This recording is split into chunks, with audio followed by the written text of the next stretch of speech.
नमस्कार दोस्तों, मैं सुनीता कथा मंथन में आप सबका स्वागत करती हूँ। कथा मंथन में आज आईसीएसई पाठ्यक्रम के अंतर्गत आने वाली कविता स्वर्ग बना सकते हैं का कविता का सार, इसका अर्थ तथा इससे संबंधित प्रश्न उत्तर बताने जा रही हूँ। स्वर्ग बना सकते हैं के लेखक हैं रामधारी सिंह दिनकर। श्री रामधारी सिंह दिनकर जी एक राष्ट्र कवि हैं। भारत सरकार ने इन्हें पद्म भूषण से भी अलंकृत किया है तथा इन्हें भारतीय ज्ञानपीठ का भी पुरस्कार प्राप्त हुआ है। तो सबसे पहले हम कविता का अर्थ जानते हैं। धर्मराज यह भूमि किसकी नहीं कृत है दासी, है जन्मना समान परस्पर इनके सभी निवासी। प्रस्तुत पद्यांश में भीष्म पितामह कहते हैं कि हे युधिष्ठिर, यह भूमि किसी की खरीदी हुई दासी नहीं है। इस पर हर जन्म लेने वाला व्यक्ति का समान अधिकार है, और जब इस पर अधिकार है और भूमि हर व्यक्ति की है तो सभी का यह समान अधिकार बन जाता है और कर्तव्य बन जाता है कि इसकी रक्षा उसे करनी चाहिए। सबको मुक्त प्रकाश चाहिए, सबको मुक्त समीरन, बाधा रहित विकास, मुक्त आशंकाओं से जीवन। भीष्म पितामह जी कहते हैं कि हर व्यक्ति को समान रूप से प्रकाश और वायु चाहिए, जिससे कि उसके जीवन का विकास बाधा रहित हो। इसके अतिरिक्त भविष्य में उसके साथ कुछ बुरा ना हो, इस भय से भी वह मुक्त होना चाहिए, ताकि वह हमेशा प्रगतिशील ही बना रहे। लेकिन विघ्न अनेक अभी इस पथ पर पड़े हुए हैं, मानवता की राह रोककर पर्वत अड़े हुए हैं। भीष्म पितामह युधिष्ठिर को संबोधित करते हुए कहते हैं कि प्रत्येक व्यक्ति के विकास पथ पर अनेक प्रकार की मुसीबतें राह रोके खड़ी रहती हैं। इतना ही नहीं, विशाल पर्वत भी उसे अपने पथ पर अग्रसर नहीं होने देता है, किंतु मानवता का धर्म ही यही है इन सब विपत्तियों का सामना करना, तभी तो उसका विकास संभव है। और विकास करने के लिए रुकावटें आना अवश्य है। न्यायोचित सुख सुलभ नहीं, जब तक मानव को चैन कहाँ धरती पर, तब तक शांति कहाँ इस भव को। भीष्म पितामह जी कहते हैं, जब तक इस धरती पर रहने वाले मानव को न्याय के अनुसार सुख सुविधाएं प्राप्त नहीं हो जाती, तब तक वह चैन से बैठ नहीं सकता। और जब तक मानव का मन अशांत है, और इस संसार में तुम शांति की कल्पना भी नहीं कर सकते। ऐसी स्थिति में समूचे विश्व में शांति भी ढूंढने से नहीं मिलती। अतः सभी व्यक्तियों को समान रूप से न्याय और न्याय के अनुसार उसके विकास के लिए सुख सुविधाओं का प्राप्त होना अत्यंत आवश्यक है। जब तक मनुज का यह सुख भाग नहीं सम होगा, शमित न होगा कोलाहल, संघर्ष नहीं कम होगा।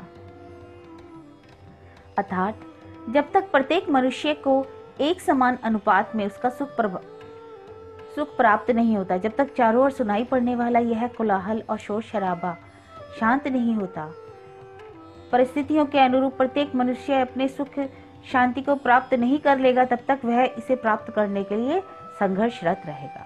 फलस्वरूप सभी तरफ संघर्ष का ही बोलबाला होगा। ऐसी स्थिति में शांति की आशा करना एक काल्पनिक तथ्य के अतिरिक्त और कुछ नहीं। उसे भूल भय फंसा परस्पर ही शंका में, भय में लगा हुआ केवल अपने में और भोग संचय में। पितामह कहते हैं कि मानव अपने कर्तव्य को भूलकर संदेह के जाल में फंसकर रह जाता है। भयभीत होकर वह अपनी शक्ति को और बढ़ाने की सोचता है और सांसारिक चीजों का संग्रह करने और उन सुख सुविधाओं के वश में रहने में जुटा हुआ है।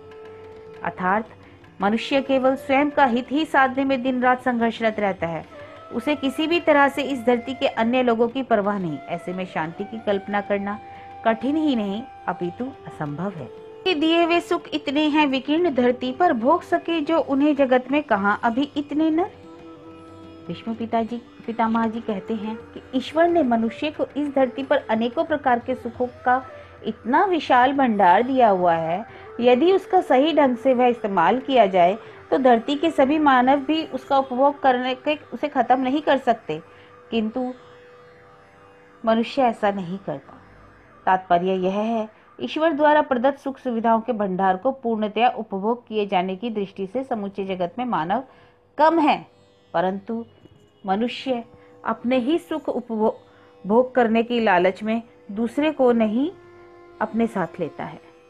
सब हो सकते हैं तुष्ट, एक साथ सब सुख पा सकते हैं, चाहे तो पल में धरती को स्वर्ग बना सकते हैं।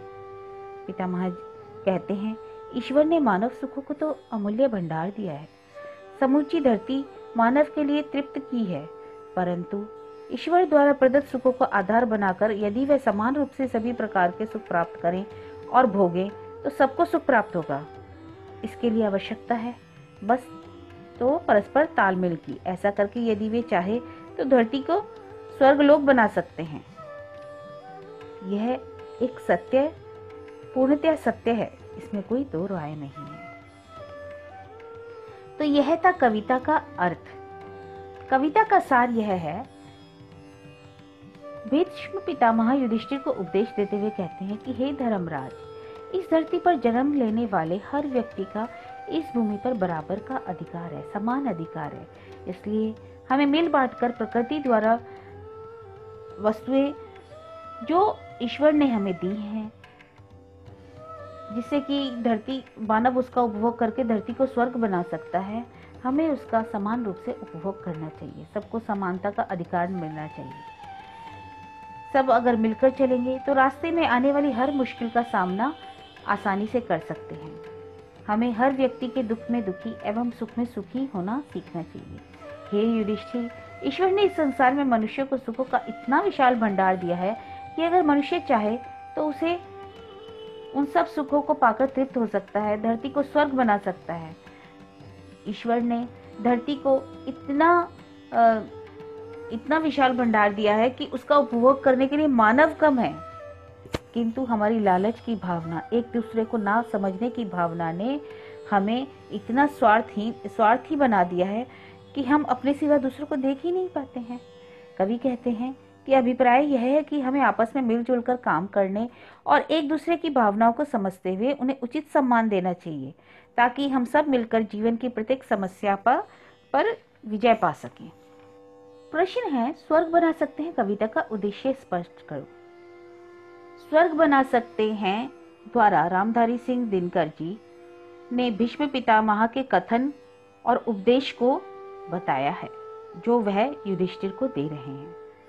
भीष्म पितामह जी कहते हैं कि धरती पर प्रत्येक मनुष्य को बराबरी का अधिकार है, इसलिए हमें प्रकृति द्वारा दी गई वस्तुओं को मिल बांटकर उपभोग करना चाहिए। इस संसार में हमारे सामने विभिन्न मुश्किलें आती हैं, हमें उन मुश्किलों का सामना मिलजुल कर करना चाहिए। हमें प्रत्येक व्यक्ति के दुख में दुखी और सुख में सुखी होना चाहिए।